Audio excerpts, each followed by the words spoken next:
ذكره ملء فؤادي وفمي. We shall love Muhammad, the streets right totally. We love him, the mercy to all, to you and me. ومن أهدى إلى الدنيا الهدى. তাআলা আমাদেরকে তৌফিক দান করুন। কোরআন কারীম আল্লাহ রাব্বুল আলামিন বান্দাদেরকে বেশি বেশি ইস্তিগফার পড়ার কথা বলেছেন, তওবা করার কথা বলেছেন, জিকিরের কথা বলেছেন। হাদিস শরীফে আছে আল্লাহ রাসূল সাল্লাল্লাহু আলাইহি ওয়াসাল্লাম তিনি নিজে ব্যক্তিগতভাবে 100 বার 70 বার এই ধরনের সংখ্যায় তিনি ব্যক্তিগতভাবে তওবা ইস্তিগফার পড়তেন। বুজুর্গানে দিন উলামা হযরত সেই হাদিসের আলোকে, কোরআন শরীফের আয়াতের আলোকে আমাদেরকে সামর্থ্য অনুযায়ী বিভিন্ন রুটিনে সিলেবাসে এগুলো মস্ক করিয়ে থাকেন। তওবা ইস্তিগফার মানে হলো যে অন্যায়গুলো আমরা বিভিন্ন কারণে জড়িয়ে যাই, এগুলো আর করব না, এই অন্তরের দৃঢ় সংকল্প রেখে প্রতিজ্ঞা করে ওগুলো থেকে বিরত থাকাটাই হলো তওবা। ফিরে আসা, যে ভুল পথে আমরা চলে গেছি সেই ভুল পথ থেকে সঠিক পথে ফিরে আসা, তার নামই হলো তওবা। ইস্তিগফার, ক্ষমা প্রার্থনা করা আল্লাহ তাআলা দরবারে। তো আসুন আমরা সকলেই ইস্তিগফার পড়ে নিই এবং কোরআন কারীমের 2-4টি সূরা, কিছু আয়াত এগুলো আদায় করে সকলে আমরা নিজেদের জন্য এবং নিজেদের মুরব্বী যারা চলে গেছেন, এভাবে সকল ঈমানদার যারা পূর্বেও চলে গেছেন এবং বর্তমানে আছেন, আল্লাহ রাব্বুল আলামিন সকলকে ক্ষমা করে দেন, সকলকে তাদের কবুল করে নেন। সকলে বলুন আল্লাহুম্মা আমিন। এই দোয়া আমরা সকলেই শরীক হব ইনশাআল্লাহ। কাজেই যারা এখনো অনেকেই আশপাশে ঘুরছেন, দাঁড়িয়ে আছেন, মেহেরবানি করে সকলে মজলিসে আসেন। প্রথমে আমি একটি অনুরোধ করি, আপনারা প্রয়োজন ছাড়া কেউ রাস্তাঘাটে থাকবেন না, মজলিসে এসে বসবেন। যদিও কোনো কোনো সময় হয়তো কারো কারো আলোচনা বা কিছু কথা পছন্দ নাও হতে পারে, কিন্তু ধৈর্যের সহিত যদি আপনি জিকিরের মজলিসে বসে থাকেন, যতটুক সময় বসবেন ততটুক সময় আপনার ইবাদতের সওয়াব, জিকিরের সওয়াব হতে থাকবে ইনশাআল্লাহ। এবং আমরা মাগরিব আদায় করলাম, ইশার জামাতও আদায় করব, এই নিয়ত আমাদের আছে, আছে না নাই? তাহলে ইশার জামাতকে সামনে রেখে এই দীর্ঘ সময় যে আমরা বসে থাকব, আশা করব যে এটাও আমাদের নামাজের ভেতরে গণ্য হয়ে যাবে ইনশাআল্লাহ। কাজেই সময়গুলোকে আমরা অহেতুক নষ্ট না করি। যেহেতু আপনারা ওয়াজ মাহফিলের জন্যই এসেছেন, অন্য কোনো স্বার্থে না, বা এলেও সেই স্বার্থকে ভুলে যে আল্লাহর স্বার্থকে, নিজের আখেরাতের স্বার্থকে প্রাধান্য দিতে হবে। তো রাস্তাঘাটে যারা এখনো অনেককে দেখা যাচ্ছে ঘোরাফেরা করছেন, মেহেরবানি করে আপনারা এখন শুধু না, মাহফিল শেষ হওয়া পর্যন্ত মজলিসে বসবেন ইনশাআল্লাহ। প্রয়োজন সারবেন, আবার এসে বসে যাবেন ইনশাআল্লাহ। আল্লাহ তাআলা আমাদের সকলকে তৌফিক দান করুন। সকলে আসুন আমরা নিজেদের কৃত গুনাহ খাতা থেকে তওবা করে সকলে আমরা 7 বার ইস্তিগফার পড়ে নিই। সকলে আমার সাথে সাথে পড়ুন, আস্তাগফিরুল্লাহ আল আযীম الذي لا إله إلا هو الحي القيوم وأتوب إليه. أستغفر الله العظيم الذي لا إله إلا هو الحي القيوم وأتوب إليه. أستغفر الله العظيم الذي لا إله إلا هو الحي القيوم وأتوب إليه. رب اغفر لي وتب علي إنك أنت التواب الغفور. أستغفر الله ربي من كل ذنب وأتوب إليه. اللهم أنت ربي لا إله إلا أنت خلقتني وأنا عبدك وأنا على عهدك ووعدك ما استطعت أعوذ بك من شر ما صنعت أبوء لك بنعمتك علي وأبوء لك بذنبي فاغفر لي فإنه لا يغفر الذنوب إلا أنت। সকলে আমরা বিসমিল্লাহ সহ সূরাতুল ফাতিহা একবার, সূরাতুল ইখলাস 10 বার দরুদ শরীফ পড়ে নিই সকলে। আউযু বিল্লাহি মিনাশ শাইতানির রাজিম, বিসমিল্লাহির রহমানির রহিম। সবার জন্য আমরা দোয়া করি, আল্লাহুম্মা আমিন। ربنا ظلمنا أنفسنا وإن لم تغفر لنا وترحمنا لنكونن من الخاسرين ربنا اغفر لنا ولإخواننا الذين سبقونا بالإيمان ولا تجعل في قلوبنا غلا للذين آمنوا ربنا إنك رؤوف رحيم ربنا اغفر لنا ولآبائنا ولأمهاتنا ولأجدادنا ولمشائخنا ولأساتذتنا ولمن له حق علينا ولجميع المؤمنين والمؤمنات الأحياء منهم والأموات إنك سميع قريب مجيب الدعوات حسبي الله لا إله إلا هو عليه توكلت وهو رب العرش العظيم اللهم إنك عفو تحب العفو فاعف عنا اللهم إنك عفو تحب العفو فاعف عنا اللهم إنك عفو تحب العفو فاعف عنا ربنا آتنا في الدنيا حسنة وفي الآخرة حسنة وقنا عذاب النار الله প্রতি বছরের মতো আল্লাহ আপনার দরবারে হাত তুলেছে মারকাজে ইরশাদ ইসলাম। আল্লাহ আপনার দ্বীন ঈমান ইসলামের প্রচার কেন্দ্র আল্লাহ আমাদের ময় মুরব্বীগণ প্রতিষ্ঠা করে গেছেন, সেই জিকিরের মাহফিল থেকে আপনার দরবারে হাত তুলেছে।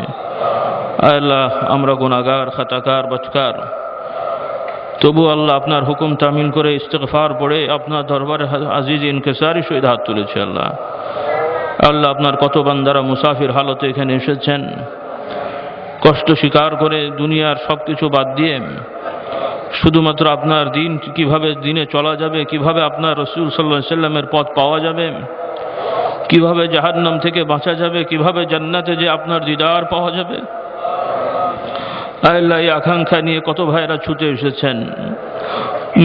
মেহেরবানি করে আমাদের সকলের গুনাহগুলোকে মাফ করে দেন। আল্লাহ আমাদের ময় মুরব্বী যারা চলে গেছেন তাদের গুনাহগুলোকে মাফ করে দেন।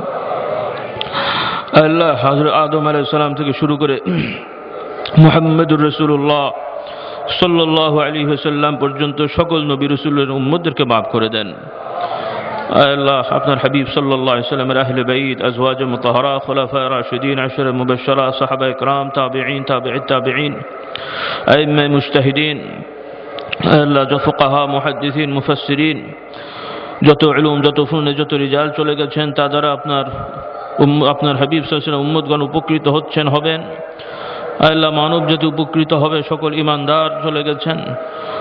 আল্লাহ তাদের থেকে আমরা দ্বীন, ঈমান, ইলম যা কিছু শিখেছি কিয়ামত পর্যন্ত তাদের আরওয়াহে আমালে সওয়াবগুলো জারির ব্যবস্থা করে দেন। আল্লাহ আজকের এই মজলিসকে 3 দিন যাবত এই মাহফিলকে আল্লাহ আপনি কবুল করে নেন। আল্লাহ এই মাহফিলে যারা আগন্তুক, যারা আমরা এসেছি সমবেত আছে, সকলকে আল্লাহ আপনি ক্ষমা করে দেন।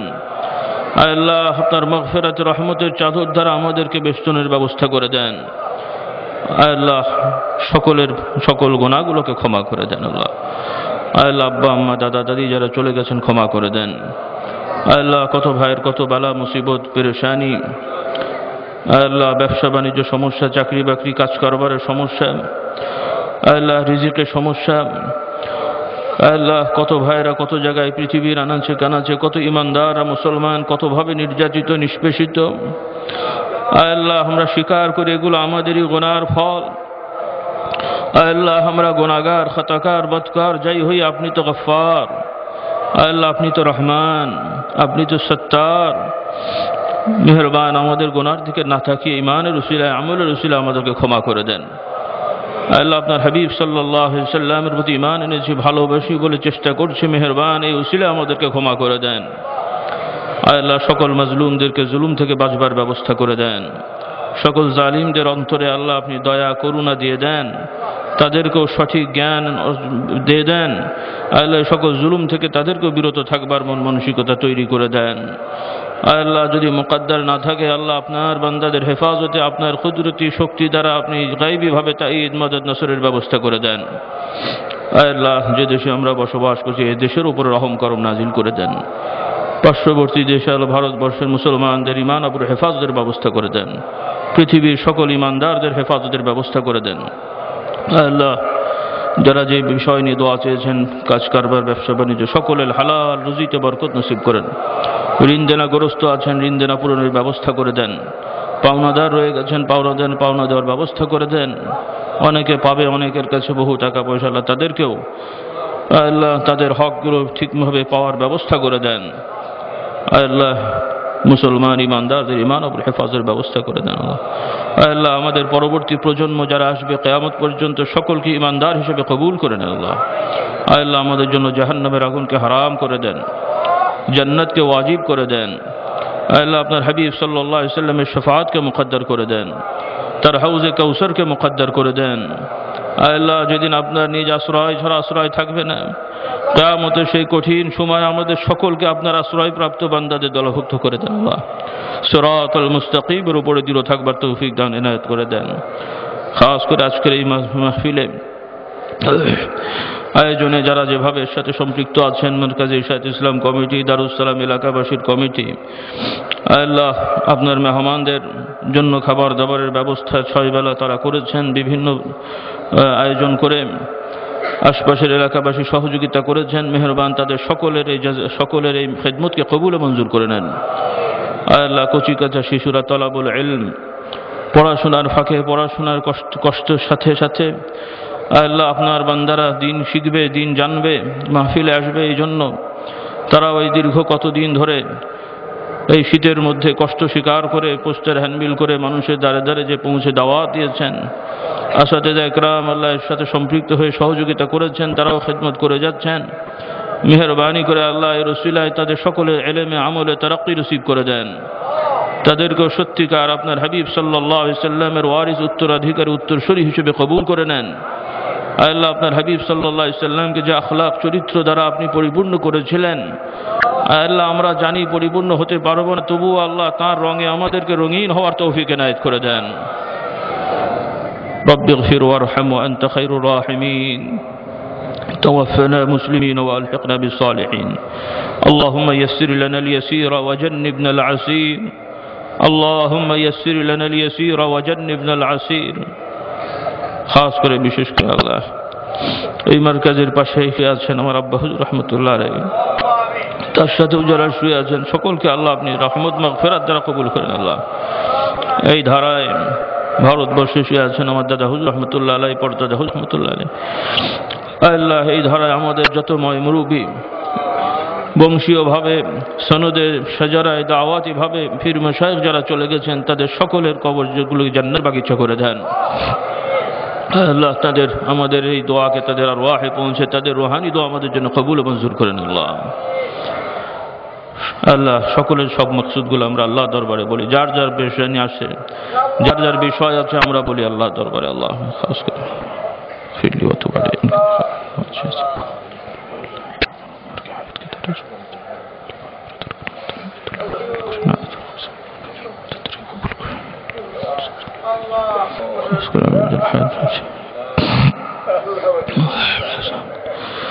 اللهم اغفر وارحم وانت خير الراحمين. اللهم آت نفوسنا تقواها وزكها أنت خير من زكاها. اللهم آت نفوسنا تقواها وزكها أنت خير من زكاها. اللهم آت نفوسنا تقواها وزكها أنت خير من زكاها. يا مقلب القلوب ثبت قلوبنا على دينك. يا مقلب القلوب ثبت قلوبنا على دينك. يا مقلب القلوب ثبت قلوبنا على دينك. اللهم نور قلوبنا بنور معرفتك أبدا يا الله. درود شریف پڑھیں اللهم صل علی سیدنا محمد النبی وآلہ وأصحابہ وبارک وسلم اجمعین.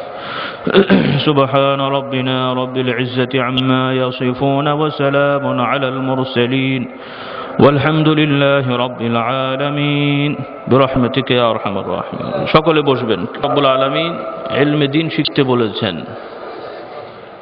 হাদিস শরীফে উলামাদের ফজিলত বা উলামাদের প্রশংসা করা, কোরআন শরীফে উলামাদের প্রশংসা করা হয়েছে. হাদিস শরীফে আল্লাহ রসুল সাল্লাল্লাহু আলাইহি ওয়াসাল্লাম বলেছেন ইলমে দ্বীন, বা হাদিস শরীফে আমভাবে বললেও খাস হলো যে জ্ঞান দ্বারা আমরা জাহান্নাম থেকে বাঁচতে পারবো, যে জ্ঞান দ্বারা আল্লাহ তাআলার বিধিবিধান জানতে পারবো, এই জ্ঞান শিক্ষা করা, এই জ্ঞান অন্বেষণ করা প্রত্যেক ঈমানদার নরনারীর প্রতি আল্লাহ তাআলা ফরজ করে দিয়েছেন. এটা আবশ্যিক ব্যাপার. যদি আমরা ইচ্ছা করে সুযোগ থাকা সত্ত্বেও এটাকে আদায় না করি তাহলে আমরা গুনাহগার হব, কঠিন গুনাহগার হব. কারণ আমরা অনেকে নামাজ পড়লেও আমাদের নামাজ হবে না, রোজা রাখলেও রোজা হবে না, হজ করলেও হজ হবে না, অন্যান্য ইবাদত বন্দেগী যা করছি যদি সেগুলো নিয়ম কানুন কোরআন সুন্নাহ মোতাবেক না জানি তাহলে আমরা করব ঠিকই, কিন্তু এগুলো আল্লাহ তাআলা দরবারে কবুল হবে না. কি কারণে ভুল করলাম?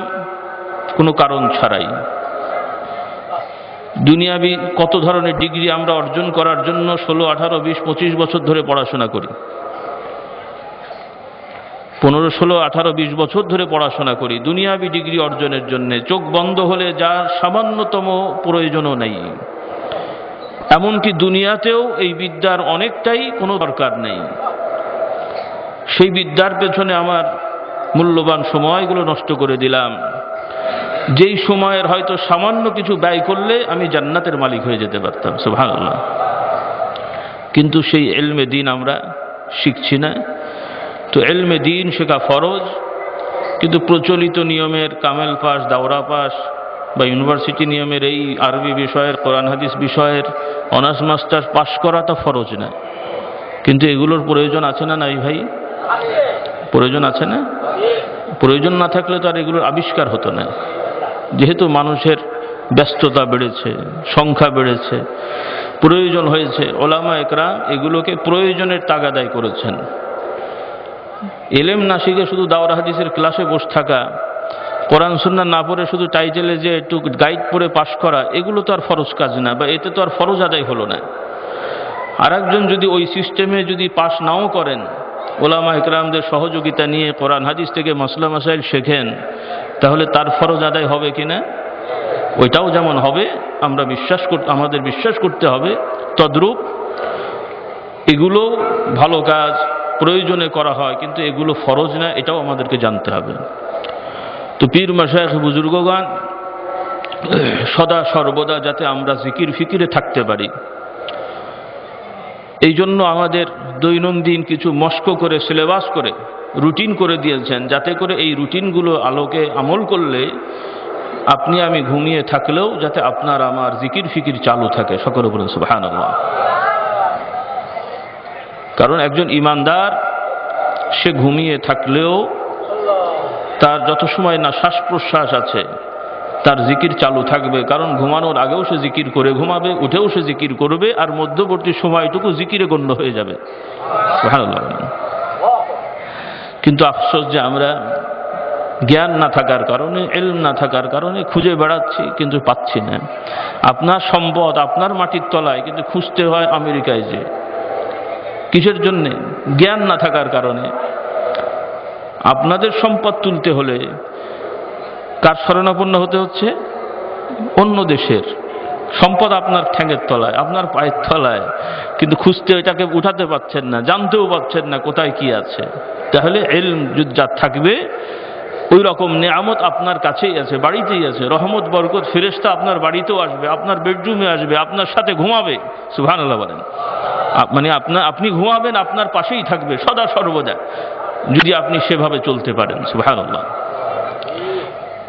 আল্লাহ রাব্বুল আলামিনের রহমত বরকতের জায়গা কোনো স্থান থেকে খালি নাই. আপনি মক্কা শরীফ যেতে পারবেন না, পারছেন না, মদিনা শরীফ যেতে পারছেন না, আপনার ঘরে থেকেই আপনি মক্কা মদিনা শরীফ গেলে যে ফজিলত পাওয়া যেত আপনি সেটাও পেয়ে যেতে পারবেন। সুবহানাল্লাহ। আর ভুল বুঝে বসে থাকেন না যে হুজুর মানা করেছেন যাওয়ার জন্য, না সেটা বলিনি। যার হজ ফরজ তাকে তো যেতে হবে, যার সামর্থ্য আছে সে তো মদিনা শরীফ যাবেই। কিন্তু যার সামর্থ্য নেই তিনি হয়তো আফসোস করবেন যে হ্যাঁ আমি যেতে পারলাম না। আল্লাহ রাব্বুল আলামিন বান্দাকে বলে দিচ্ছেন তার নবীর মাধ্যমে যে বান্দা তুমি যেতে পারোনি, আফসোস নেই, কিন্তু তোমার অল্টারনেট ব্যবস্থা তোমার ঘরেও আছে। সুবহানাল্লাহ, আল্লাহু আকবার। তো যাই হোক, তো আমরা যেভাবে আমল করলাম এটা ফরজ না, এটা শেখানোর জন্য আমরা করলাম।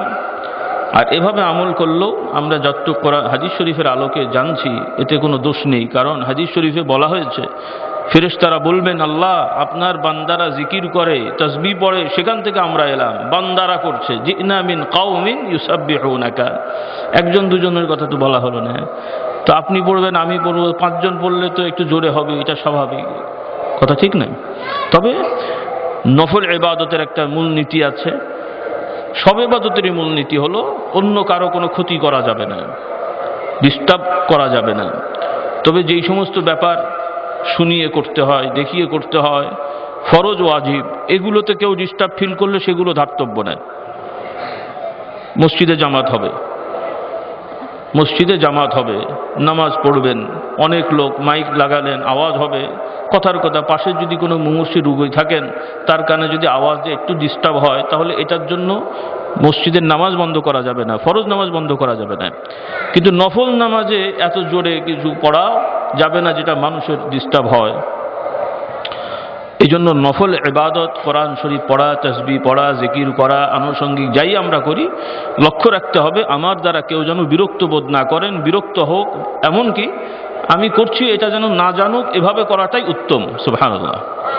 কারণ মানুষ জানলে অনেক সময় আমার মূল ইবাদতটা হ্যাম্পার হয়ে যাবে, তখন আমার মধ্যে শয়তান ওয়াসওয়াসা দিয়ে একটু মানুষকে জানানোর প্রবণতা তৈরি করে দেবে, যাতে করে আমার ইবাদতটা বরবাদ হয়ে যায়।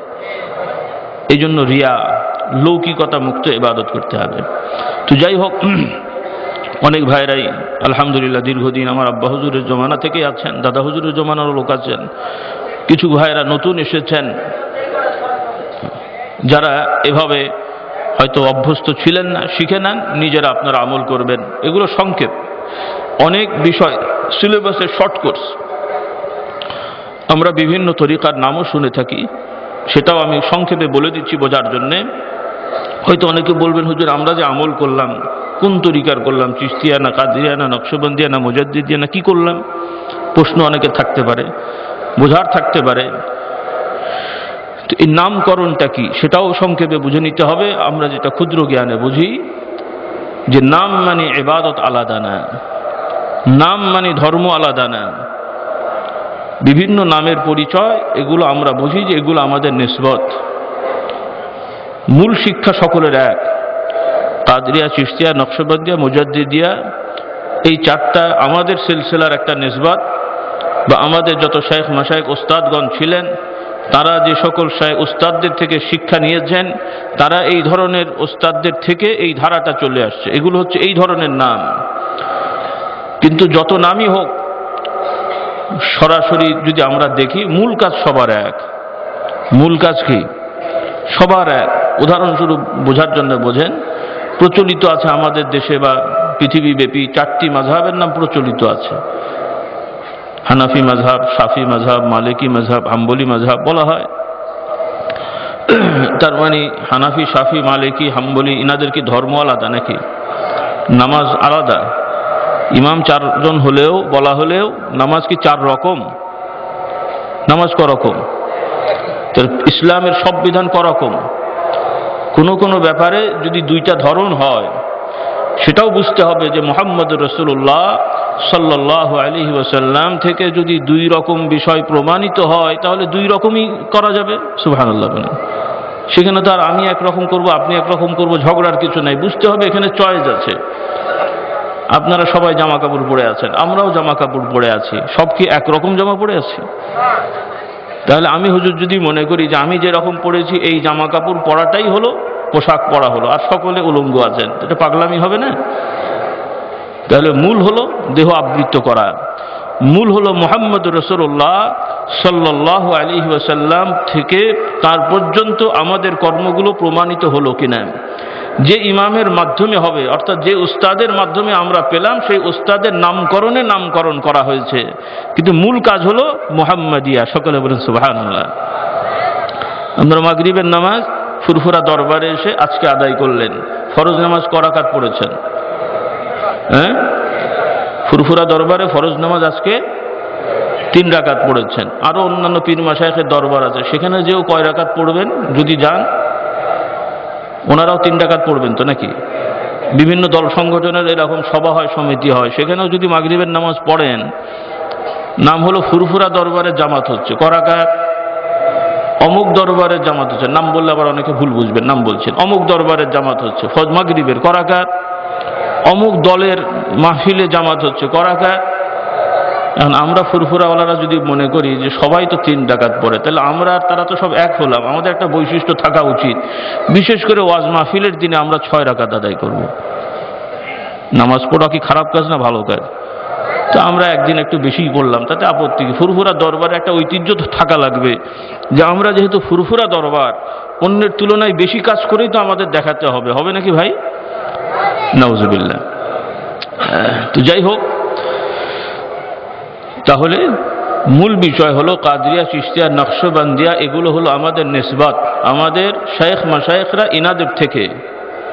যেমন অনেকে আছেন বাংলাদেশের, অনেকেই বা আমরা অনেকেই কওমিতে পড়েছি, আলিয়ায় পড়েছি, কলেজে পড়েছি, এরকম অনেকে আছেন না? আবার অনেকে একটা পড়েছেন। তাহলে এই ছেলেটা কি দাওরা পাস, টাইটেল পাস, আবার মাস্টার্স পাস, এরকম 3 পাশওয়ালা আছে না? অনেকে 3 পাশওয়ালা আছে, আবার অনেকের 1 পাশেই চলছে, আবার অনেকের কোনো পাশই নাই, আছে না? নাই। তো ওই রকম কাদরিয়া, চিশতিয়া, অর্থাৎ কোনো শায়েখ মাশায়েখের দরবার এক নাম, শুধু চিশতিয়া, শুধু কাদরিয়া, শুধু নিসবত। তার মানে কি?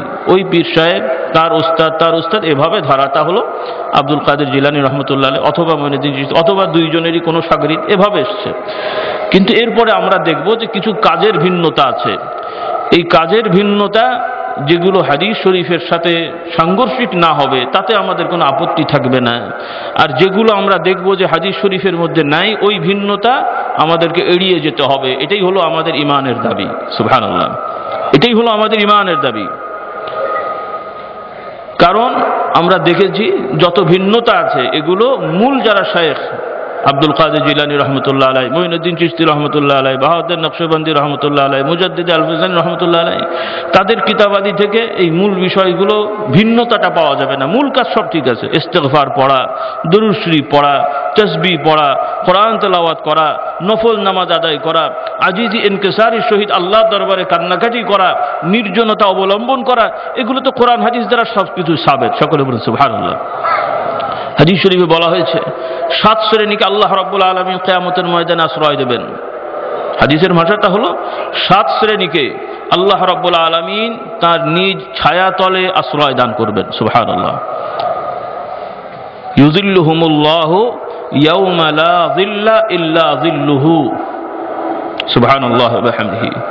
কত আদর করে বান্দাদের সম্পর্কে আল্লাহ বলছেন যে এই বান্দাদেরকে আল্লাহ তাআলা তার নিজ আশ্রয়ে, নিজ ছায়াতলে ছায়া দান করবেন। সুবহানাল্লাহ। তাদের মধ্যে 7 শ্রেণীর এক শ্রেণী হলো রাজুলুন যাকারাল্লাহ খালিয়ান ফাফাদাত আইনা। ওই ব্যক্তি নির্জনে আল্লাহকে স্মরণ করে, যাকারাল্লাহ খালিয়ান, লোক দেখানোর জন্য না, যে লোকের সামনে কাঁদবে, লোক বলবে দরবেশ সাহেব, সুফি সাহেব, না না না, কেউ জানে না সে কি করছে।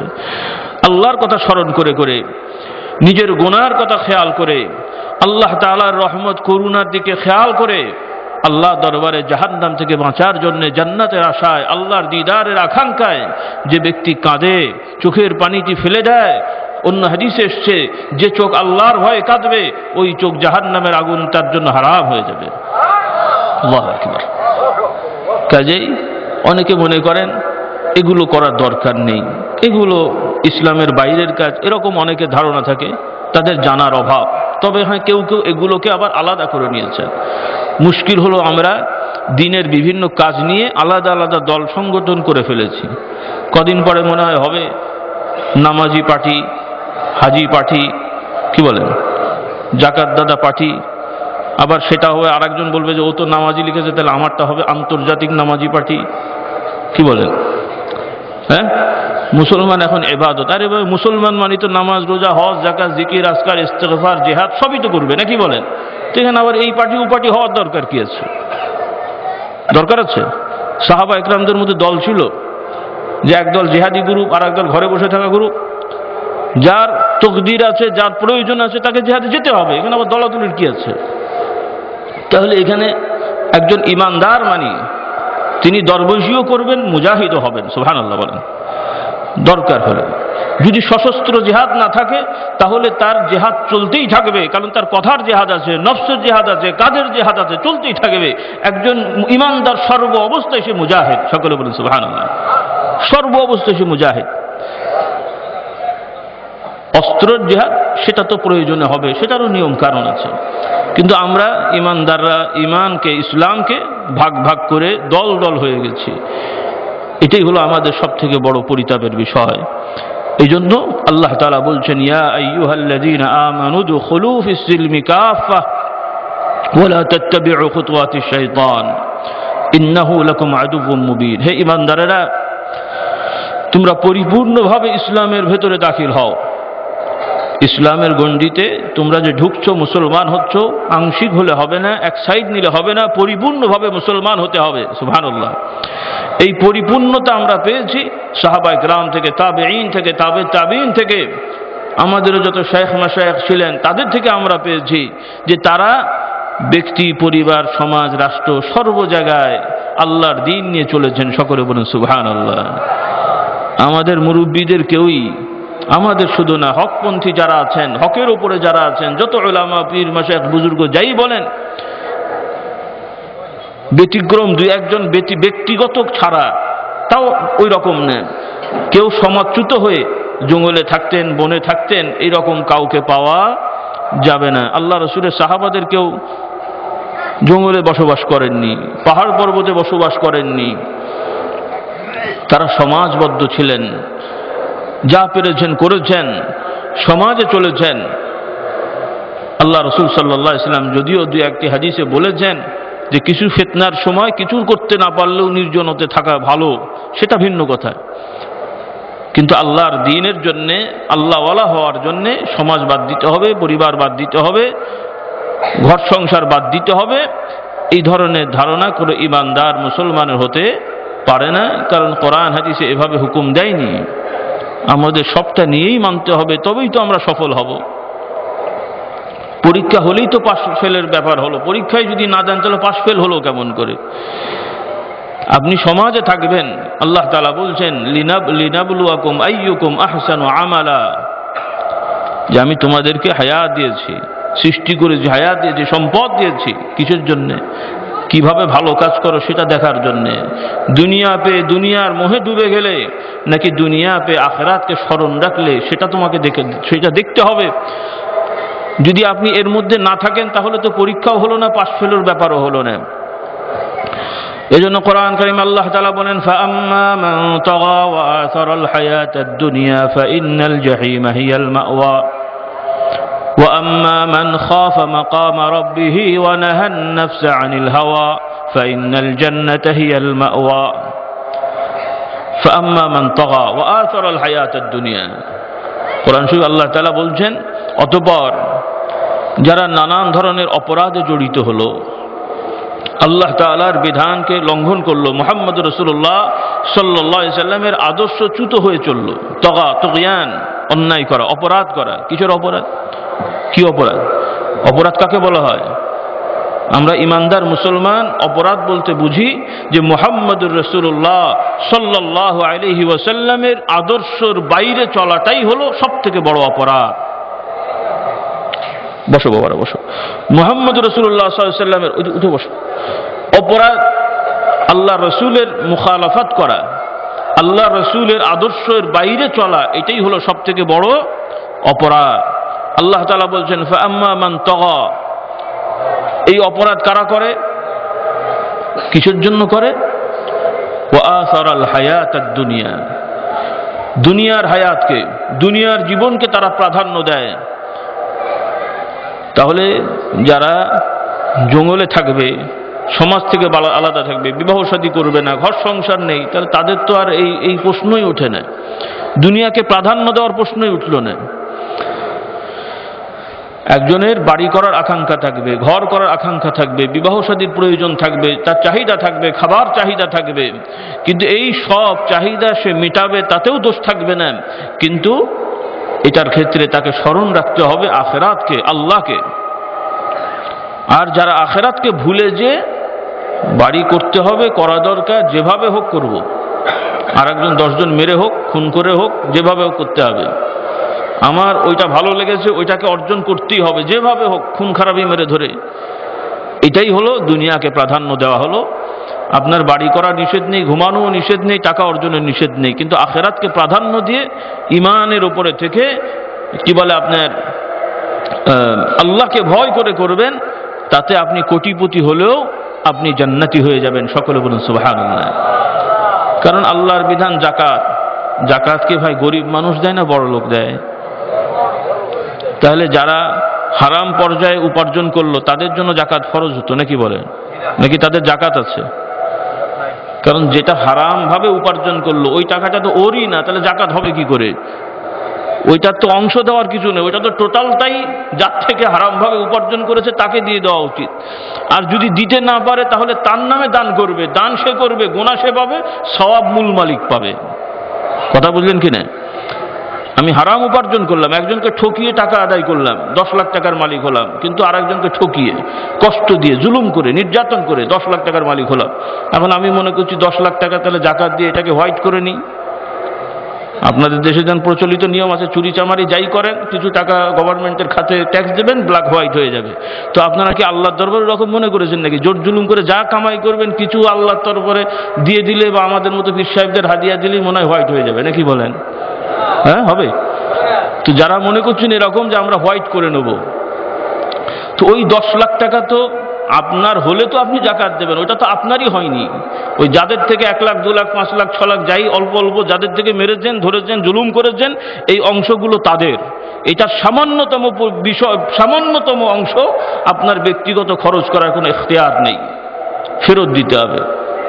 এখন নিয়ে তো ফেলেছেন, ফেরত দিতে গেলে তো আরো আরেক মুশকিল হতে পারে, বা সম্ভব হয়তো হবে না নানানভাবে। তখন উপায়টা কি? ওলামারা বলেছেন তওবার উপায় যে এই টাকাটা কোনোভাবে তোমার জন্য তুমি হালাল করতে পারবে না, বৈধ হবে না, টোটালটাই দুঃখী মিসকিনকে দান করে দিতে হবে। উপায় কি হবে? দান করে দিলে ওই যাদের থেকে তুমি জোর জুলুম করে নিয়েছো তারা সবগুলো পেয়ে যাবে। কিয়ামতের ময়দানে আর যাই হোক তারা খুশি হয়ে তোমার দায় ছেড়ে দেবে, না হলে কিয়ামতের ময়দানে আল্লাহ তাআলা তোমার উপরে, তারা তাদের আল্লাহর দরবারে বিচার চেয়ে বসবে, তখন আটকা পড়ে যাবে। কথা বুঝাতে পারলাম কিনা? তো আপনি নিজে 1000 কোটি টাকার মালিক হন, আছে তো হালাল ভাবে 1000 কোটি টাকার, মানে বাংলাদেশের টাকা 1000 কোটি টাকা তো আর বেশি না, ডলার বা রিয়ালের ইয়েতে কয় টাকা, কত ডলারের হবে। তো 1000 কোটি টাকার মালিক হলেও হালাল ভাবে হওয়া সম্ভব, আর হলেও যদি জাকাত দেন আপনি জান্নাতি। সকলে বলেন সুবহানাল্লাহ। আর কানা কোটি পরিমাণও যদি জুলুম করে যান মানুষের প্রতি, কিয়ামতের ময়দানে ওই কানা কড়ির দায় আপনার তাহাজ্জুদের নামাজকেও বিসর্জন দিয়ে জাহান্নামে যেতে হবে। নাউজুবিল্লাহ। এই জন্য আল্লাহ নবী বলছেন সাবধান, আয-যুলমু যুলুমাতুন ইয়াউমাল কিয়ামা, মানুষের প্রতি অবিচার জুলুম করবে না। এই দুনিয়ার সামান্য জুলুম কিয়ামতের ময়দানে তোমার জন্য অন্ধকারাচ্ছন্নতা ডেকে আনবে। আয-যুলমু যুলুমাত, এই অবিচার কিয়ামতের ময়দানে তোমার উপর অবিচার করা হবে না, তোমার উপর ন্যায় বিচার করে শাস্তি দেওয়া হবে, যে শাস্তিটা হবে অন্ধকারাচ্ছন্নতা। পক্ষান্তরে ইমানদারদের জন্য আল্লাহ তাআলা আলোকিত, তাদের নিজেদেরকে আলো করে দেবেন, তারা ইমানদাররা নিজেরাই জ্যোতি হয়ে যাবে। সকলে বলুন সুবহানাল্লাহ। তো ভাইরা, আল্লাহ তাআলা বলছেন যে যারা এই অপরাধে লিপ্ত, কিসের জন্য? ওয়া আসারাল হায়াতাদ দুনিয়া, দুনিয়ার হায়াতকে তারা প্রাধান্য দিয়েছে। ফাইনাল জাহিম হিয়াল মাওয়া, তাদের ঠিকানা হবে জাহান্নাম। পক্ষান্তরে যারা আল্লাহর সামনে ভয় করবে, ওয়া আম্মা মান খাফা মাকাম রাব্বিহি ওয়া নাহান নাফসা আনিল হাওয়া ফাইনাল জান্নাতা হিয়াল মাওয়া, অন্যদিকে যারা আল্লাহর সামনে দাঁড়াতে হবে, কিয়ামতের ময়দানে আল্লাহর সামনে যেতে হবে, প্রত্যেক কর্মের জন্য কৈফিয়ত দিতে হবে, আল্লাহর সামনে দণ্ডায়মান হয়ে তার প্রত্যেকটা দেহের অঙ্গ প্রত্যঙ্গগুলো তার সামনে কথা বলে স্বীকার করে দেবে, অন্যগুলো তার সাক্ষী দেবে। হবে কিনা? হ্যাঁ, কিয়ামত হবে, বিশ্বাস আছে না? নাকি এই পৃথিবী এরকম চলতেই থাকবে? শেষ হবে কিনা? শেষ হবে। এই পৃথিবীও পৃথিবী থাকবে না, এই আকাশ আকাশ থাকবে না। ইয়াউমা তুবাদদালুল আরদু ইয়াউমা তুবাদদালুল আরদু গায়রাল আরদি ওয়াস সামাওয়াতু ওয়া বারাজু লিল্লাহিল ওয়াহিদিল কাহার। এই জমিন ও জমিন থাকবে না, এই আকাশ আকাশ থাকবে না, টোটালটাই চেঞ্জ করে দেওয়া হবে আল্লাহর হুকুমে। কার হুকুমে? আল্লাহ তাআলা হুকুম দেবেন, ইসরাফিল আলাইহিস সালাম ফুঁক দেবেন, সব কিছু ধ্বংস হয়ে যাবে, একমাত্র আল্লাহ রাব্বুল ইজ্জত তিনিই থাকবেন। মালাকুল মাউত, যেই ফেরেশতা সকলের জান কবজ করে থাকে সব মানুষের, তিনিও মৃত্যুবরণ করতে বাধ্য। আল্লাহু আকবার। সহিহ হাদিস ব্যাখ্যা এসেছে। ইসরাফিল, মিকাইল, যে ইসরাফিল ফুঁক দেবেন দুনিয়া ধ্বংস হওয়ার জন্য, তিনিও মারা যাবেন। আরশ মুআল্লা যারা বহন করছেন সেই ফেরেশতাগণও মারা যাবেন। সব শেষ হয়ে একমাত্র আল্লাহ রাব্বুল আলামিন তিনিই থাকবেন। এরপরে আবার তিনি হুকুম দেবেন, সকলে আবার এই পৃথিবী থেকে উঠবে বিবস্ত্র হয়ে, কোনো কিছু থাকবে না, কেউ কারো দিকে তাকাতেও পারবে না। এই পরিস্থিতিতে আল্লাহ রাসূল যখন বললেন সাল্লাল্লাহু আলাইহি সাল্লাম, হযরত আয়েশা রাদিয়াল্লাহু তাআলা আনহাকে বলছেন, কিয়ামতের ময়দান এত ভয়ঙ্কর হবে, সকল উঠবে, উলঙ্গ হয়ে উঠবে, নারী পুরুষ সব উঠবে। হযরত আয়েশা রাদিয়াল্লাহু তাআলা আনহা প্রশ্ন করলেন, ইয়া রাসূলুল্লাহ সাল্লাল্লাহু আলাইহি সাল্লাম, নারী পুরুষ সবাই উলঙ্গ হয়ে এক মাঠে উঠবে, কেমন করে হবে? তাহলে মানুষের লজ্জা শরমের ব্যাপার স্যাপার রয়ে গেছে। আল্লাহ রাসূল সাল্লাল্লাহু আলাইহি সাল্লাম বলেন, হে আয়েশা শুনে রাখো, সেই সময়টা এমন যে এমন পরিস্থিতি হবে যে কে কি অবস্থায় আছে কেউ কারো দিকে তাকানোর হেমাকত থাকবে না। কে কে কে কি অবস্থায় আছে, কার জামা কাপড় আছে, বা কে সুন্দর কি অসুন্দর, এইটাও থাকবে না। কারণ কে কার বাপ, কে কার ছেলে, কে কার সন্তান, কে কার কি, কেউ তো কাউকে চিনবে না। সবাই যে যার নিজেকে নিয়ে ব্যস্ত হবে, এমনকি নবী রাসূলগণ নিজেদেরকে নিয়ে নিজেরা ব্যস্ত হয়ে যাবেন। আল্লাহু আকবার। আল্লাহ রাব্বুল আলামিন বলছেন, ইয়াউমা ইয়াফিরুল মারউ মিন আখিহি ওয়া উম্মিহি ওয়া আবিহি ওয়া সাহিবাতিহি ওয়া বানি লিকুল্লি ইমরিইম মিনহুম ইয়াউমা ইযিন শা'নুন ইউগনি। তো যাই হোক ভাইরা, সেই কিয়ামতকে স্মরণ রেখে যারা চলবে, ফাআম্মা মান খাফা মাকামা রাব্বিহি, আল্লাহর সামনে দণ্ডায়মান হতে হবে, দাঁড়াতে হবে, এই ভর যাদের আছে।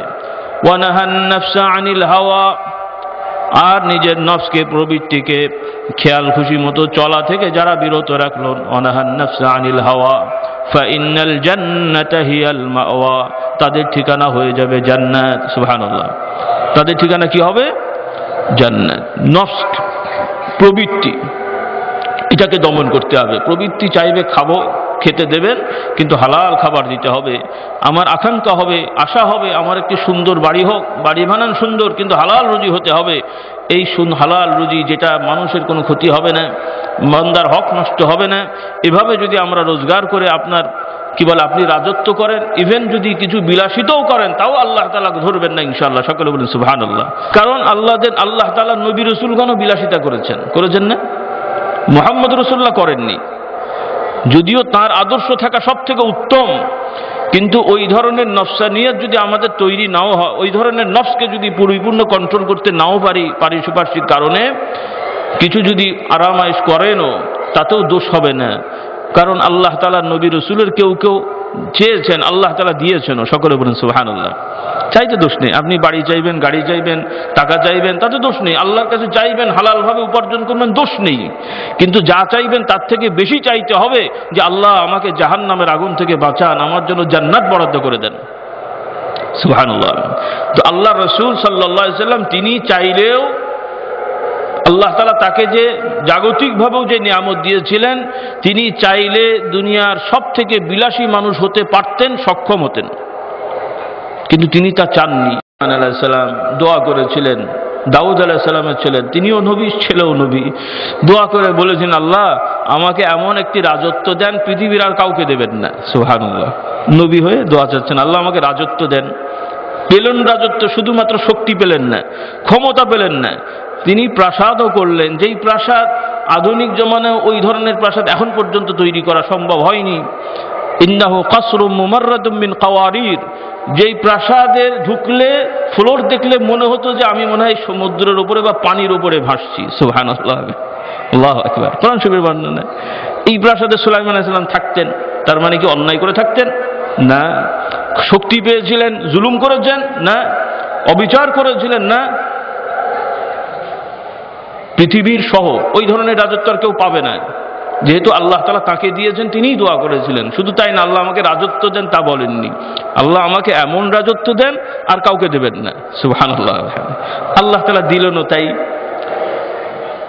যে এমন নবী তো আছেন, সাথে সাথে মানুষ তো তার কথা শুনবেই, শুধু একটা এলাকার না, ওই সময়ের এট আ টাইম পৃথিবীর কোনো জায়গায় তিনি ছাড়া আর কারো শক্তি ছিল না, কারো ক্ষমতা ছিল না, সব খবর তার কাছে চলে আসতো। মানুষ ইনফরমার দরকার হয়নি, পশু পাখি তার ইনফরমেশন দিত। সুবহানাল্লাহ, আল্লাহু আকবার। তো এটা সুলাইমান আলাইহিস সালামের জন্য আল্লাহ তাআলা দিয়েছেন। এর থেকে আমাদের শিক্ষা যে ঈমানদার নিজেকে কন্ট্রোল করে রাখতে পারলে তার প্রতিদান নিঃসন্দেহে বেশি, কিন্তু সবাই হয়তো পারবে না। কিন্তু তারপরেও যদি কিছু লোভ লালসা থাকে, তো সেটা হালালভাবে তুমি উপার্জন করে হালালভাবে তুমি অপচয় না করে বিলাসিতা করো, তাতেও তোমার দোষ নেই, যদিও ওইটার থেকে বিনয়টাই উত্তম। সকলে বলুন সুবহানাল্লাহ। আপনি চাইলে কোটি টাকার গাড়ি চাপতে পারেন, হালাল রুজি করে জাকাত ফিতরা দিয়ে গভর্নমেন্টের ট্যাক্স দিয়ে আপনি চলেন, তাতে দোষ নেই, কিন্তু কারোর উপর জুলুম করে নেয়। তবে আপনাকে মুক্তাদাল হাল দেখতে হবে, কোন সমাজে আপনি বসবাস করছেন, কাদের সাথে আপনি থাকছেন, এই সেন্টিমেন্ট দেখে চলতে হবে। কারণ এটা একটা সামাজিক নিয়ম আছে না নেই? সমাজকে দেখতে হবে। এই জন্য জাকাতের নিয়ম আছে সেভাবে। যাই হোক, সময় একদিনে আমি সব কথা তো বলার সুযোগ হবে না, উলামা হযরত আছেন, আলোচনা করবেন। তো কথা হলো ভাইরা, আখিরাতকে ভুলে গেলে চলবে না। কিয়ামত হবে, বিশ্বাস যেমন আমরা করি, ইয়াকিনের সহিত করতে হবে, পরিপূর্ণভাবে মুসলমান হতে হবে। আর কিয়ামতের সেই কঠিন সময়ে নাজাত পেতে হলে আমল নামা গড়তে হবে, নিজের আমলে নেক কাজের পালা ভারী করতে হবে, জমা করতে হবে। আল্লাহ তাআলা বলছেন, ফাআম্মা মান সাকুলাত মাওয়াজিনুহু ফাহুয়া ফি ঈশাতির রাদিয়া ওয়া আম্মা মান খাফফাত মাওয়াজিনুহু ফাউম্মুহু হাওিয়া। আল্লাহ তাআলা বলছেন, অতঃপর কিয়ামত হবে, কঠিন বিপদ হবে, সবাই জানি। কিন্তু আল্লাহ তাআলা বলছেন, সেই কঠিন বিপদের ভেতরে যাদের আমল নামা ভারী হবে, নেক আমল বেশি করে করে যেতে পারবে, আল্লাহ তাআলা যে পালায়, যে মাপযন্ত্রে বান্দার আমলগুলোকে মাপার ব্যবস্থা করবেন, সেখানে যাদের নেক আমল বেশি হয়ে ভারী হয়ে যাবে, কঠিন বিপদের ভেতরেও আল্লাহ তাআলা তাদেরকে আনন্দমুখর পরিবেশের ব্যবস্থা করে দেবেন। সুবহানাল্লাহ। যার ফাউন্ডেশন মজবুত, ঝড় তুফানে তার ভয় নাই। কিন্তু ফাউন্ডেশন দুর্বল হলে সামান্য বাতাসেই ও বেচারার ঘরে থাকার থেকে তখন গাছ বাইরে যে বসে থাকা ভালোবাসবে। কথা ঠিক কিনা? এই জন্য ভাইরা, আমল ভারী করতে হবে। আর আমল ভারী করার সহজ উপায় হলো ফরজ ওয়াজিবের সাথে সুন্নত নফল মুস্তাহাবের প্রতি মেহনত করা, মানুষের সেবা করা, মানুষের প্রতি দয়া করা। কষ্ট ছাড়াই আপনি অনেক আমল ভারী করে ফেলতে পারবেন। সারা রাত জাগারও জরুরত নেই, রাতের একটা অংশ ইবাদতে কাটাবেন, শরীরের চাহিদা দিয়ে, হক দিয়ে। জান্নাতি হওয়া তো কষ্টের কাজ না, কিন্তু চেষ্টা করতে হয়। জাহান্নামী হওয়া কষ্টের কাজ। রাতে বসে বসে আল্লাহকে ডাকা, তাসবিহ পড়া, নামাজ আদায় করা, এটা বেশি কষ্ট নাকি শীতের দিন রাতের বেলা চুরি করা বেশি কষ্ট? হ্যাঁ, কোনটা বেশি কষ্ট? শীতের দিন, এই কনকনে শীতে যারা চুরি করে বেড়ায়, খুব আরামে করে তো, নাকি বলেন? কষ্ট আছে না নাই? কষ্টও আছে, আবার রিস্কও আছে। ধরা পড়লে তো জাননি টানাটানি। হ্যাঁ, পাবে কি? পেলে পেল, না পেলে নেই। আর অন্যদিকে জাহান্নাম অর্জন করছে। কথা ঠিক না? ঠিক। আর ইমানদার ঘরে বসে বসে তাসবিহ পড়ছে, কেউ জানে না, নামাজ আদায় করছে, আল্লাহ তাআলা তার জন্য জান্নাতে ঘর বানাচ্ছেন, যেই ঘর কেউ কখনো দখল করতেও আসবে না, যেই ঘরে থাকলে কেউ কখনো গালি দিয়েও তার কানে পৌঁছাতে পারবে না, মনে কষ্টও দিতে পারবে না। সুবহানাল্লাহ। এই বিশ্বাস আমাদের আছে না নাই?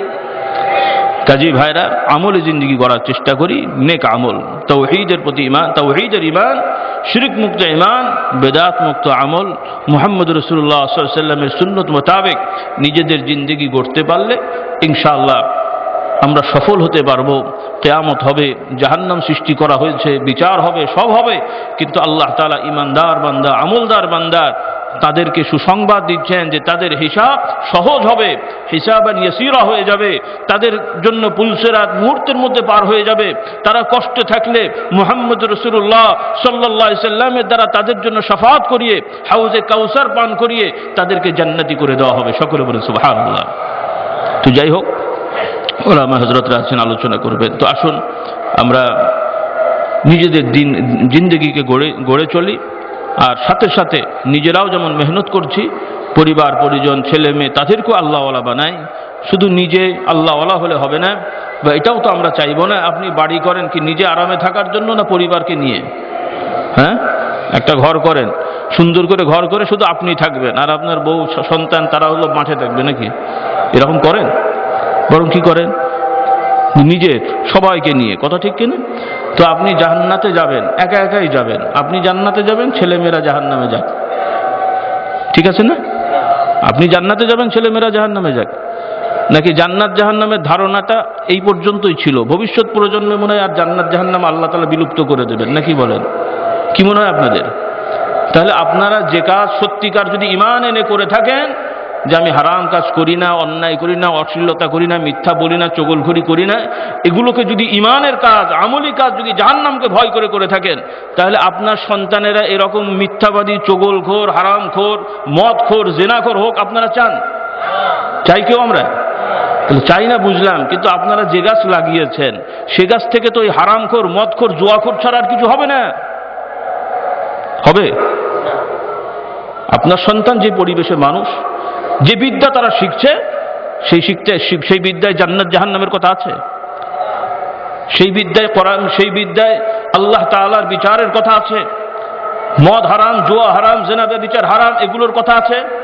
বরং তাকে আরো শেখানো হচ্ছে যে কাউকে কষ্ট না দিয়ে তুমি নিজে নিজে করতে পারলে কোনো সমস্যা নেই। হ্যাঁ, তাহলে আপনার সন্তানেরা বিভিন্ন ডিগ্রি নিয়ে মদখোর হবে, জুয়াখোর হবে, আর আপনি তসবিহ টিপে জান্নাতে যাবেন, মনে করেন না জান্নাতে যাওয়ার আশা করছেন, কিন্তু এই সন্তানই কিয়ামতের ময়দানে আল্লাহর দরবারে বলবে যে আল্লাহ আমাকে জাহান্নামে দেওয়ার আগে যে আমার অভিভাবক ছিল তাকেও একটু আমার সাথে দেন, ওকে একটু দেখে নিই যে আমাকে শিখালো না কেন। এই জন্য ভাইরা, এখনো সুযোগ আছে, সময় আছে, সহশিক্ষা থেকে বাঁচেন, ছেলে মেয়েদেরকে আলাদা আলাদা শিক্ষা প্রতিষ্ঠানে দেন। ডাক্তার, ইঞ্জিনিয়ার, ব্যারিস্টার, উকিল যাই করেন, এতে কোনো শরীয়তে বাধা নেই, তবে মুসলমান করতে হবে। কি করতে হবে? কি করতে হবে? কি রিটায়ারমেন্টের পরে মুসলমান হব নাকি? সময়টা হলো রিটায়ারমেন্টের পরে। এই দেশের আপার লেভেল, হায়ার লেভেলের লোকেরা রিটায়ারমেন্টের পরে নামাজ শিক্ষা খুঁজেন, তাও ভালো বেচারা এই মুহূর্তে খোঁজেন। এই অবস্থায় মারা গেলে তাও তো ঈমান নিয়ে যাবেন। তো এর আগে মারা গেলে কি হতো? হায়ার লেভেল, আপার লেভেল, নাম বলছি না, বিভিন্ন শ্রেণী, ইউনিভার্সিটির লেকচারার, প্রফেসর, বিভিন্ন কোর্ট কাছারির বড় বড় ধরনের মানুষেরা, আমি নিজে ব্যক্তিগতভাবে অনেককে দেখেছি, নাম বলছি না, তারা এই পর্যায়ে এসে নামাজ শিক্ষা খুঁজছেন। তাদের বয়স এখন 65, 70, 80। তাহলে নামাজের বয়স হলো 60-70 বছর পরে, নাকি বলেন? এতদিন শিখতে হবে। আমার যুবকেরা এতদিন জানবেন, জান্নাত জাহান্নাম সব শিখে রাখবেন, তবে এগুলোর কার্যকারিতা হবে মরার আগ দিয়ে। আবার অনেকে সেটাও হয় না, মরার পরে হয়। ওনারা মরে গেলে আমাদের প্রতি নামাজ পড়া ফরজ হয়ে যায়। যারা নামাজ পড়েন না তারা মরে গেলে আমাদের প্রতি নামাজ পড়া ফরজ হয়ে যায়। যারা কোরআন পড়েন না তারা মারা গেলে তাদের জন্য আমাদের প্রতি কোরআন পড়া ফরজ হয়ে যায়। কি বলেন? তাহলে আল্লাহ তাআলা কোরআন, ইসলাম দিয়েছেন মুর্দা মানুষের জন্যে। আমি রসিকতা করে বলছিলাম মাইক ম্যানকে, জিজ্ঞেস করলাম মাইক কোথায় কোথায় লাগিয়েছেন? বলছে সব দিকে লাগিয়ে ওই কবরস্থানের ওখানেও দিয়েছে। আমি খুব ভালো করেছে, কবরবাসীরাও শুনবে। কথা বোঝেন নাই? মানে ও বেচারা মানে ওই দিকে দিয়েছে আর কি, কবরস্থানের ওখানে। আমি ভালোই হয়েছে, কবরবাসীরাই শুনুক, কারণ আমাদের এই কথা তো এখন জিন্দা মানুষদের না, মুর্দা মানুষের। কারণ হুজুররা যা বলেন তো সব কবরের কথা, এটা তো হুজুরদের, এটা তো দুনিয়ার কথা না। দুনিয়ায় মানেই হলো কিছু পেতে হলে কারো ঠ্যাং ভাঙতে হবে, মাথা ফাটাতে হবে, 2-4 জন খুন করতে হবে, তাহলেই তো, এটাই তো দুনিয়ার নিয়ম। আর হুজুররা যা বলছেন এগুলো সব কবরে যাওয়ার কথা, এগুলো করে কি চলা যায় নাকি? আপনাদের নীতি তো এটা, নাকি বলেন? তো করতে থাকেন, অসুবিধা নেই। দেখা যাক কতদিন যাবে, কবরে তো সবাইকে যেতে হবে, যেতে হবে কিনা? তো সেখানেও আগে থেকে বাহিনী তৈরি করে রাখেন, ফেরেশতাদের সাথে কিভাবে কি করবেন ক্যাডার বাহিনী রেডি রাখেন। ইনশাআল্লাহ দেখা যাক কত কি করা যায়, হবে না ইনশাআল্লাহ? হ্যাঁ মুসলমান, এই ঈমান ইসলাম নিয়ে আমরা চলছি। আল্লাহ তাআলা সবাইকে হেদায়েত দেন, সকলে বলুন আল্লাহুম্মা আমিন। এই জন্য ভাইরা, আল্লাহর হুকুম, নিজেরাও জাহান্নাম থেকে বাঁচো, পরিবার পরিজনকে জাহান্নামের আগুন থেকে বাঁচাও। সন্তানদের ছোটবেলা থেকেই নামাজি করেন, ছোটবেলা থেকেই রোজা শেখান, ছোটবেলা থেকেই হালাল হারামে ধারণা দেন। একটা গাছ ফল পেতে হলে ছোট থেকেই পরিচর্যা করতে হয়। বাঁকা হয়ে বড় হলে সেটাকে সোজা করা সম্ভব হয় না, কঠিন হয়ে যায়, ভেঙে যায়। যে ধরনের ফল আশা করবেন সেই ধরনের গাছ লাগাতে হবে, পরিচর্যা করতে হবে। ভালো গাছ পরিচর্যা করবেন না, তাতেও ফল হবে না। আবার একরকম চারা লাগিয়ে আর এক রকম ফল আশা করা যাবে না, পাগলামি হবে। আপনারা ওই রকমই করেন, কি বলো এটা, আঁশওয়ালা আমের গাছ লাগিয়ে এখন যদি মনে করেন ওই গাছ থেকে ল্যাংড়া ফজলি আম মানে ফল পাওয়া যাবে তো নাকি? আমি অনেক সময় রসিকতা করে বলি যে চিন্তা আশা করেন যে হুজুরের দরবারে যায়, একটু পানি পড়া নিয়ে এসে একটু ঢেলে দিলে আশা করা যায় হবে নাকি বলেন? আঁশওয়ালা আম চেনেন না, মানে দেশি আম আর কি। তো দেশি আমের চারা লাগিয়ে সেখান থেকে ফজলি আম ল্যাংড়া আম যদি খেতে চান, আমাদের পানি পড়া নিয়ে যে ঢেলেন, কাজ হবে না? তাহলে আর পীরমুরিদি করে লাভ কি? রিজাইন দিতে হবে যে এতদিন যদি এটাই না পারি তাহলে কি হবে? হবে তো নাকি বলেন? তাহলে তো আপনাদের সন্তানদের আল্লাহওয়ালা সন্তান চান, সন্তান আপনার জন্য দোয়া করুক চান। এ তো কালকে এক জায়গায় মাহফিলে যেতে যে তকদিরে নাই, যেতে পারলাম না, রাস্তায় ঝামেলা হয়ে আর যাওয়া গেল না। ওই মহারজে দাঁড়িয়ে আছি, মুসলমানের চিত্র দেখলাম, দাঁড়িয়ে আছেন, বাসটা সব বন্ধ হয়ে গেছে, সব মুসলমানেরা রাস্তাতে বাস থেকে নামছেন। মুসলমান ছাড়া আর কি হবে, বেশিরভাগই তো সন্তানেরা নামছেন, রাস্তাঘাটে যেখানে সেখানে দাঁড়িয়ে সব কাজ সারছেন আর উপরে টানছেন। মুসলমানের অবস্থা দেখেন, সবাই মোটামুটি শিক্ষিত, বোঝেই হচ্ছে স্কুল কলেজের ছাত্র। এই হলো মুসলমানের চিত্র। রাস্তাঘাটে মারা বললে ওতে ইন্টারনাল সার্চ ছাড়া ইমান খুঁজে পাওয়া মুশকিল, ইন্টারনাল সার্চ করতে হবে যে কোনটা কোন দলের। এই জন্য আমি বলি যে আজকাল আল্লাহ রসুল বলেছেন, রাগ করবেন না, আল্লাহ রসুল বলেছেন যে তোমরা সালাম দেবে, চেনো না চেনো। তো চেনো না চেনো মানে কি? মুসলমান চেনো আর না চেনো মানে তোমার সাথে পরিচয় থাকুক আর না থাকুক সালাম দেবে, কিন্তু মুসলমান তো হতে হবে, নাকি আপনি অমুসলমানকে সালাম দেবেন? কিন্তু আমাদের যা হালত, রাস্তাঘাটে চললে তো আমরা অনেক সময় নিজেদের চিনতেও পারি না কে কি। তাহলে নমস্কার দিতে হবে, আর কি বলবো? আদাব, নমস্কার আর গুড মর্নিং ছাড়া ফার্নিচার কি বলা যাবে বলেন? তাহলে আমি যে মুসলমান, ইমান ইসলাম নিয়ে চলবো, এই ইমানটা যদি নিজের মধ্যে না থাকে তাহলে আর কেমন করে হবে? তো এই জন্য আসুন ভাইরা, আমি অনুরোধ করব সকলেই আসুন, আল্লাহকে ভয় করি, কিয়ামতকে ভয় করি। দুনিয়ায় আপনি রাজত্ব করবেন আশা আছে। বাংলাদেশে যত দল হোক, কতগুলো দল জানি না, 100 কতগুলো মনে হয় পেপারে বললাম ছিল আর কি, অতগুলো নিবন্ধন পেয়েছে মাত্র কটা রাজনীতি দল, এছাড়াও তো আর বাইরের আছে। তো যত দলই হোক, যখনই ইলেকশন হয়ে যে যাই আসুক, মন্ত্রী কজন হবে? প্রধানমন্ত্রী 16 কোটি মানুষ, মন্ত্রী কটা হবে? প্রধানমন্ত্রী কটা হবে? প্রেসিডেন্ট কটা হবে? এবার সিরিয়ালে আপনি ক নম্বর আছেন হিসাব করেন, অসুবিধা নেই। হ্যাঁ, আল্লাহু আকবার। পৃথিবীর রাজা হওয়া কঠিন, যেই রাজত্ব হারিয়ে যাবে, যেই রাজত্ব পেলে ওই অবস্থায় ধোলাই খেয়েও জান যেতে পারে, কিন্তু জান্নাতের রাজা হওয়া সহজ। সকলে বলেন সুবহানাল্লাহ। পৃথিবীর সব চেষ্টা করলেও সিরিয়ালে কয়েকজন পাবে, আর জান্নাতের পথে এগোলে যারাই এগোবে তাদেরকে আল্লাহ তাআলা দান করবেন। এখন বুঝে দেখেন কোনটা দরকার। তার মানে দুনিয়ার দরকার নেই সেটা না। এই জন্য আল্লাহ রসুলের সাহাবারা বলতেন যে আমাদের রাষ্ট্রনীতি হলো, যারা ক্ষমতা চাইবে তাদেরকে আমরা দেবো না, যারা চাইবে না আমরা বুঝে শুনে তাদেরকে দেবো। এটাই হলো মুসলমানদের রাষ্ট্রনীতি। সুবহানাল্লাহ বলেন। যে বলবে আমাকে দাও আমাকে দাও, বুঝতে হবে যে একে দেওয়া যাবে না, কেন ও খাই করে লোভ বেশি। তো দিতে হবে কাকে? জ্ঞানী মানুষেরা চিন্তা ফিকির করে একজনকে বলবে ভাই আমার দরকার নেই, তো আপনাকেই দরকার। কথা বুঝলেন কি না? কারণ ওর লোভ নেই। যে লোভী মানুষ সে কি আগে নিজে খাবে না আপনাকে দেবে? লোভী মানুষ নিজে খাবে না আপনাকে দেবে। পেট ভরা মানুষকে সার্ভ করতে দিতে হয়, যাতে করে সার্ভিসটা ঠিক মতো হয়, না হলে দেখা যাবে 50% নিজেরই চলে গেছে। কথা বলছেন কি না? লোভীদেরকে দিয়ে হবে না। এই জন্যই তো পৃথিবীব্যাপী এই অবস্থা। বাংলাদেশ কেন, কিছু বাড়াবাড়িও আছে সব দেশেই, পৃথিবীব্যাপী। যখনই যে মন্ত্রী নামে বা প্রেসিডেন্ট নামে, ব্যারিস্টার নামে, উকিল নামে, সবাই দুর্নীতি করে বেড়াচ্ছেন। তাহলে অবস্থাটা কি? বুঝলাম যে কিছু বাড়াবাড়ি আছে, তাও যদি 50%ও বাড়াবাড়ি হয় বাদ দেন, তো 50%-এর যা চিত্র দাঁড়াচ্ছে তাতে বোঝা যাচ্ছে যে সকলেই খাই খাইওয়ালা মানুষ, আর এই খাই খাইওয়ালা মানুষগুলো জাতি ধর্ম সব শেষ করে দিচ্ছে। তো যাই হোক, আল্লাহকে ভয় করে চলার চেষ্টা করি। আল্লাহ তাআলা আমাদের তৌফিক দেন। সকলে বলুন আল্লাহুম্মা আমিন। ওয়া আখিরু দাওয়ানা আনিল হামদুলিল্লাহি রাব্বিল আলামিন। سبحانك اللهم وبحمدك أشهد أن لا إله إلا أنت أستغفرك وأتوب إليك والسلام عليكم ورحمة الله وبركاته.